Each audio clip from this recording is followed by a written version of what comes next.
Hello, welcome to can studies. CAPF AC previous year में 2016 का paper 1 का part 4 का आज हम सॉल्यूशन देखेंगे। पार्ट 3 तक ऑलरेडी हम कवर कर चुके हैं। इससे पहले हम 2019, 18 और 17 का भी कवर कर चुके हैं, तो आप उनको भी देखिए। तो इसमें फर्स्ट क्वेश्चन है, the latest trophy introduced in Indian domestic cricket competition is. तो जो लेटेस्ट इसमें से दिया हुआ है वो आपका सैयद मुश्ताक अली ट्रॉफी है, सी इसका आंसर। तो ये देखो है जो T20 फॉर्मेट है, T20 फॉर्मेट। अब ये इस ढंग से नहीं दिया रहेगा, हो सकता दिया रहेगा कि कौन ये में है, किस फॉर्मेट में। तो ये T20 फॉर्मेट में 2008-9 में जो सैयद मुश्ताक अली के नाम से रखा गया है, और इसमें वो टीम पार्टिसिपेट करते हैं जो रणजी ट्रॉफी खेलते हैं। रणजी ट्रॉफी में जो पार्टिसिपेट करते हैं वो इसमें भी पार्टिसिपेट करते हैं, तो इसका आंसर सी हो जाएगा। Next, which of the following statements regarding the constituent assembly are correct. तो कह रहा है कि it was not based on adult franchise. तो सही है, ये एडल्ट फ्रेंचाइजी पे बेस्ड नहीं था, ये इनडायरेक्ट इलेक्शन इसमें हुआ था। तो ये फर्स्ट सही है। तो देखो दूसरा गलत हो गया। अब देखो दूसरा जब गलत हो गया तो इसका मतलब हमारा आंसर ऑटोमेटिकली ये नहीं होगा, ये नहीं होगा, ये नहीं होगा। तो हमारा आंसर सी हो जाएगा। अब देखो, it was a multi party body. कहीं ना कहीं देखो इसमें कंफ्यूजन है, अभी मैं इसको बाद में देखता हूँ। It worked through several committee, हाँ बहुत सारे कमिटी बने थे उसके थ्रू। देखो 1 और 4 इसका आंसर हो जाएगा। देखो 2 जब नहीं हुआ तो हमारा 3 ऑप्शन कट गया ये। अब it was a multi party body. देखो कहीं ना कहीं ये कंफ्यूजन होगा कि आपका इसमें कांग्रेस भी थे, शुरू में आपका मुस्लिम लीग भी थे और डिफरेंट पार्टी, लेकिन ये वो एज सच वो उस पार्टी के आधार पे मल्टी पार्टी उस ढंग से ये बॉडी का निर्माण नहीं हुआ था। ये वो बस मेंबर एज ए पार्टी के आधार पे वो सिलेक्ट नहीं हुए थे। मल्टी पार्टी बॉडी का मतलब इस ढंग से हुआ कि सपोज कोई कमेटी बनी, वो कमेटी बन रही है और उसमें डिफरेंट पार्टी के लोग इलेक्ट हो रहे हैं, तब वो मल्टी पार्टी बॉडी। लेकिन constituent assembly as such multi party body नहीं था। अब देखो वही करे ना कि नो डाउट इसमें एक्सेप्शनली सबको कंफ्यूजन है, कुछ को छोड़ करके सबको कंफ्यूजन था। बट जब 2 गलत हो गया तो हम ऑलरेडी एलिमिनेशन राउंड से हम सी पर ऑप्शन पे पहुंच सकते हैं।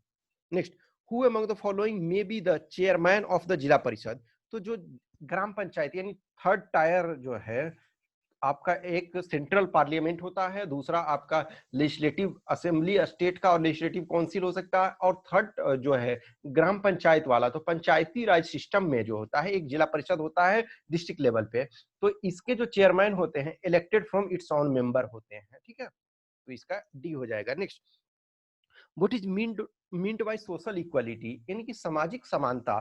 तो सामाजिक समानता का अर्थ ये होता है, देखो पहला देखते हैं, each person should perform the function according to his status. नहीं, ये नहीं।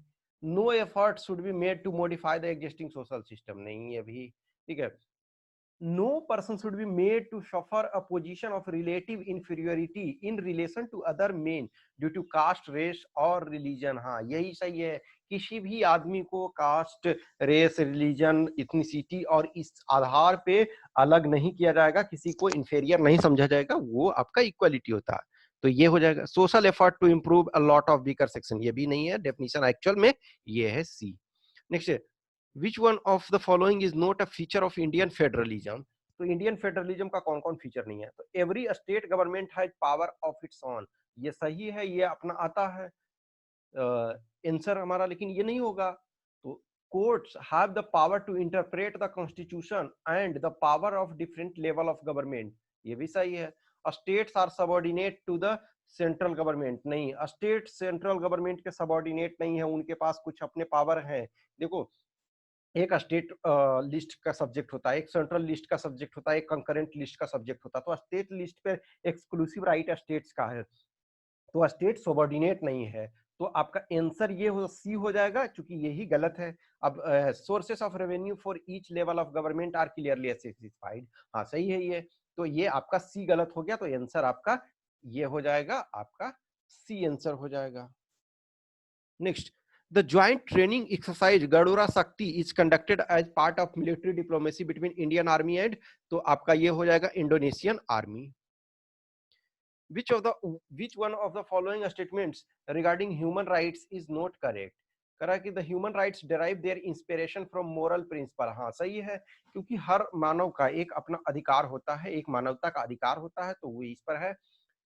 they are applicable subject to their adoption by a state। हाँ सही है। the international covenant on civil and political right was adopted by United Nations in the year 1948। ये गलत आपका है, ये जो आपका अडॉप्ट किया गया था ये आपका 16 दिसंबर 1966 को, तो ये आपका गलत हो गया, तो आंसर आपका सी हो गया। ठीक है। The universalism of human right is challenged by the cultural relativist. हाँ ये भी सही है। Next, which of the following is not a characteristic of the permanent settlement. तो परमानेंट सेटलमेंट जो था आपका लॉर्ड कॉर्नवालिस के टाइम में लगाया गया था, तो द परमानेंट, तो इसमें कहा कि सही कौन सा नहीं है, कैरेक्टरिस्टिक्स कौन सा नहीं है। The permanent settlement vested land ownership rights to in the zamindar, सही है। The permanent settlement continued to pay attention to the customary occupancy right of peasants, नहीं, ये जो आपका था परमानेंट राइट जो था ये पीजेंट का राइट नहीं रहा ना, पीजेंट का राइट होता था तो प्रॉब्लम ही नहीं था, वो जमींदार का राइट हो गया, तो बी आपका गलत हो गया। अब है next, the burden of the high revenue assessment was shifted to the peasants under the permanent settlement. हाँ सही है कि देखो जो था अधिक से अधिक जो जमींदार थे वो कलेक्ट करते थे। The condition of the actual cultivators of the land declined under permanent settlement. हाँ सही है, ये भी देखो क्या होता था कि 1/11 पार्ट जो था वो जमींदार रखते थे और 10/11 पार्ट जो था वो सरकार को जमा करना पड़ता था। अब क्या करते थे जमींदार, ये एक्स्ट्रा एक्सप्लॉइट करके कलेक्ट करते थे, तो कहीं ना कहीं जो एग्रीकल्चर जो एक्चुअल कल्टीवेटर थे उनकी स्थिति खराब होती गई, तो इसमें गलत जो है बी है, तो आपका आंसर आपका बी हो जाएगा। नेक्स्ट जो है, which of the following is are characteristic of the Ryotwari system. तो रैयतवाड़ी सिस्टम है, it was the brainchild of Thomas Munro. हाँ ये सही है, ये आपका थॉमस मुनरो का ब्रेन चाइल्ड था, और ये जो स्टार्ट एक तरह से इम्प्लीमेंटेशन अलेक्जेंडर रीड के द्वारा किया गया था। अलेक्जेंडर रीड के द्वारा एक्सपेरिमेंट ये किया गया था फर्स्ट टाइम 1800 और ये 20, ठीक है।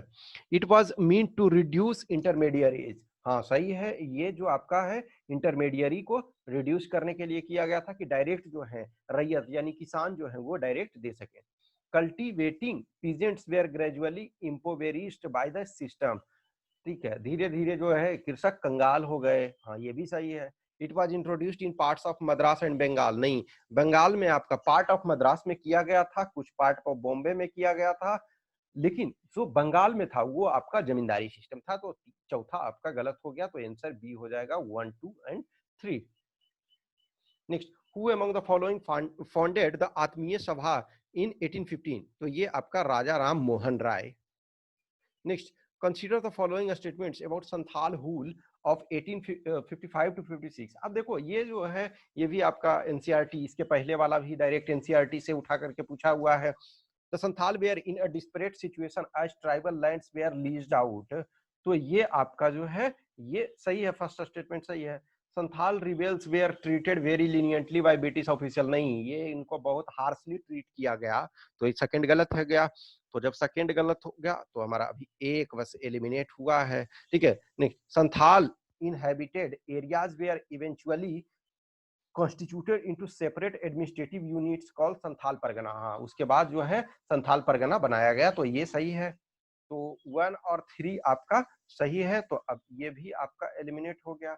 अब है संथाल रिबेलियन वो is the only major rebellion in mid 19th century. In fact an number of rebellions हुए, तो ये भी गलत हो गया, तो आपका डी सही हो गया। Next, which of the following statement about Subedar major Fateh Singh is are correct. ये क्वेश्चन का है जो एलिमिनेट कर दिया गया था, और ऐसे भी ये 2016 का जो है he was martyred in Pathankot airbase, तो अब ये पुराना हो चुका और ये क्वेश्चन को एलिमिनेट कर दिया। Next, which one among the following is the oldest regiment of Indian army. तो ये है मद्रास रेजिमेंट, ये 1750 के ड्यूरेशन में बना था, 1750 के काल में, यानी शायद 1758 समथिंग में। ठीक है, तो ये सबसे ओल्डेस्ट है। नेक्स्ट है, which one of the following cities has been identified as the best habitable city in the 18th? तो ये देखो 2016 का था, तो 2016 में वियना, लेकिन 2000 आपका जो 19 है, 2019 के रैंकिंग में भी वियना ही है। 2020 का अभी रैंकिंग नहीं आया है, कोविड 19 के कारण डिले हो गया है, तो आपको 2020 का रैंकिंग जब आएगा तब आपको देखना होगा। अदरवाइज 2019 में भी वियना था, और 2019 में फर्स्ट रैंक पे वियना, सेकंड रैंक पे ज्यूरिख। तो वियना आपका ऑस्ट्रिया की राजधानी है, ज्यूरिख आपका स्विट्जरलैंड में है। तो फर्स्ट रैंक पे वियना, सेकंड रैंक पे ज्यूरिख। तो ये next, which one of the following states won 61st national school athletics champion in the year 2016? तो ये आपका जो है केरल। इनफैक्ट आपका जो 2019 है वो उसके भी विनर केरल ही रहा है। नेक्स्ट है आपका February 2016, which one of the following countries has rejected the plea of? ये तो ये आपका, अब ये क्वेश्चन का भी कोई ज्यादा मतलब नहीं है, तो ये बोलीविया है। Bolivia south Africa, sorry south American country. Next, the theory of separation of power is A division of powers between. तो ये जो आपका है वो आपका डिफरेंट ब्रांचेज ऑफ गवर्नमेंट, यानी कि लेजिस्लेचर, लेजिस्लेटिव, एग्जीक्यूटिव और जुडिशियरी, इन तीनों के बीच जो सेपरेशन, ये जो दिया गया था French philosopher Montesquieu, French philosopher Montesquieu के द्वारा दिया गया था कि there should be separation of power between legislature, executive and judiciary, और सबके पास अपना पावर होना चाहिए अलग अलग एग्जीक्यूट करने के लिए। तो जो, हाँ देखो इंडिया में, तो इंडिया में प्रॉपर उस ढंग से वाटर टाइट सेपरेशन नहीं है। सेपरेशन होने के बावजूद भी कुछ कॉमन, जैसा जस्ट इमेजिन करो कि जो हमारे लेजिस्लेचर के मेंबर होते हैं वो मिनिस्टर वो होते हैं, तो वो कंप्लीट सेपरेशन नहीं है। जुडिशियरी सेपरेट है प्रॉपर तरीका से, लेकिन आपका वाटर टाइट सेपरेशन नहीं है। तो बी इसका हो जाएगा। नेक्स्ट है the 10th schedule of the constitution of India relates to, तो ये आपका एंटी डिफेक्शन लॉ के थ्रू, और एंटी डिफेक्शन लॉ देखो सेकेंड पेपर में, पेपर 2 में बहुत इंपॉर्टेंट है आपका, ये इसको प्रॉपर तरीका से ये करना है आपको। Next, the amending power of the parliament is set fourth in which one of the following articles of the constitution of India. ये बहुत आसान सा क्वेश्चन है आपका, article 368। Next, with reference to a constitution amendment bill, which one of the following statement is not correct? The speaker of the Lok Sabha can call a joint sitting of both the houses to pass the bill. ये गलत है। देखो constitution amendment bill जो होता है, there is no provision of joint sitting, तो इसमें joint seating का कोई प्रोविजन नहीं है। वो जो कॉन्स्टिट्यूशनल अमेंडमेंट एक्ट है, जो कॉन्स्टिट्यूशनल अमेंडमेंट बिल है, वो उसको आपको सेपरेटली दोनों हाउसेस में पास होना होगा। तो each house needs to pass the bill separately by prescribed special majority. सही है। The bill can be introduced in either house of the parliament. The bill can be sponsored by a private member. हाँ, private member भी ये कर सकते हैं। तो यहाँ जो है आपका ज्वाइंट सीटिंग का, ज्वाइंट सीटिंग जो नॉर्मल बिल्स हैं, मनी बिल में भी ज्वाइंट सीटिंग का कोई औचित्य नहीं है, क्योंकि मनी बिल में जो होता है लोकसभा प्रिवेल करता है, तो उसमें भी ज्वाइंट सीटिंग, जो ऑर्डिनरी बिल होते हैं, ठीक है, ऑर्डिनरी बिल में ही ज्वाइंट सीटिंग लागू होता है। तो ये 20 क्वेश्चन हो गए। तो इस 20 क्वेश्चन के आंसर यहाँ दिए हुए हैं। देखो जो करंट वाला है उसको हमेशा है अपडेट कर लो आज के अनुसार में, और कुछ करंट में है जो जिसका कोई रिलेवेंस नहीं है, लेकिन आपको इंटीग्रेटेड होलिस्टिक वे में देखोगे तो वो आपका पेपर 2 में भी कुछ चीजें जरूरत आएगा। यदि अच्छा लगता है तो लाइक करें, कमेंट करें, अपने दोस्तों के साथ शेयर करें, और प्रीवियस ईयर का भी जो पहले भी अपलोड किया हुआ है उस सारे को देखें, कनेक्ट करें।